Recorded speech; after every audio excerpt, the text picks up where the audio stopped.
I did think about reading some about misery, and then I thought, no, this is a time for celebration of what we can do when we work together and of the best of human beings.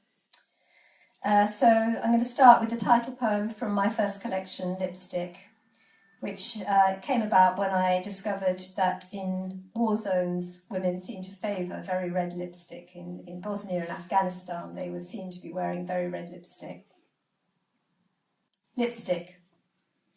In wartime, women turn to red, swivel up scarlet and carmine, not in solidarity with spilt blood, but as a badge of beating hearts. This crimson is the shade of poets, silenced for speaking against torture. This vermilion is art, surviving solitary confinement. This cerise defies the falling bombs, the snipers taking aim at bread queues. This ruby's the resilience of girls who tango in the pale-lipped face of death. And when I think I'm too insignificant to make a difference at all those terrible things that we see on the news, I like to remind myself of other small things which can be powerful. Small. Let me be a lone mosquito hunting in the dark, dive bombing into ears, stealing sleep, carrying fatal charge. Let me be a hairline fracture in the slim bone of a toe, shifting stride to shuffle, tumbling the proud edifice of the body. Let me be a Lisbon flower girl who slips a fresh carnation in the barrel of a gun and blooms a revolution. I hope that we will never doubt the power for good that we have when we come together.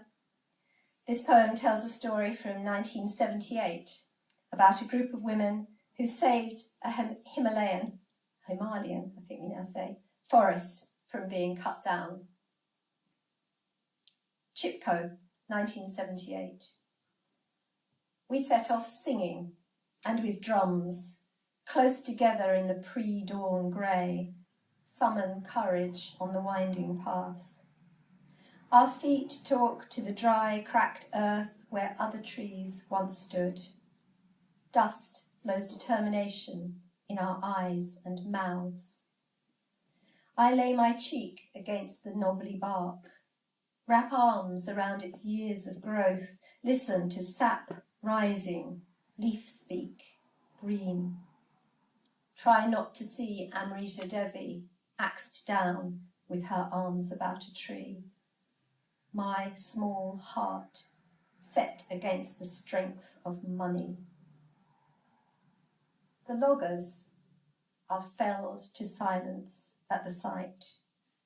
Bright saris flower against each dark trunk. The forest, a garden of women. And I'm going to finish with a love poem, because that's what this whole thing is all about, isn't it? My last poem is going to be a love song, a wish for you and for all of your families and for all those who are still waiting tonight in refugee camps. Wish. In the wheel of the stars and the mow of the hay, in the blaze of a maze at the birth of the day, in the whir on the wire and the scorch of the sun, in the warm and the storm and the world on the run, in the roil and the broil of the clouds heaving heap, in the indigo dusk and the drifting to sleep, in the flap of a wing or the bat of an eye, the slowness of Sunday, years scampering by, in the damp of the drizzle, the warmth of a glove. Let there ever be you. Let there ever be love.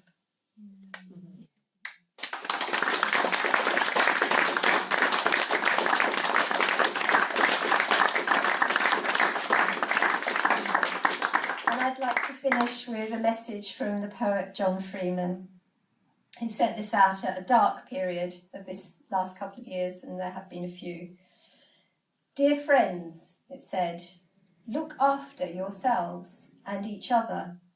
Don't give way to despair. The world needs your strength and your sanity all the more now. As has been said many times, it is better to light a candle than to curse the darkness. Dear friends, go on lighting up the world with your love and your creativity. Thank you very much.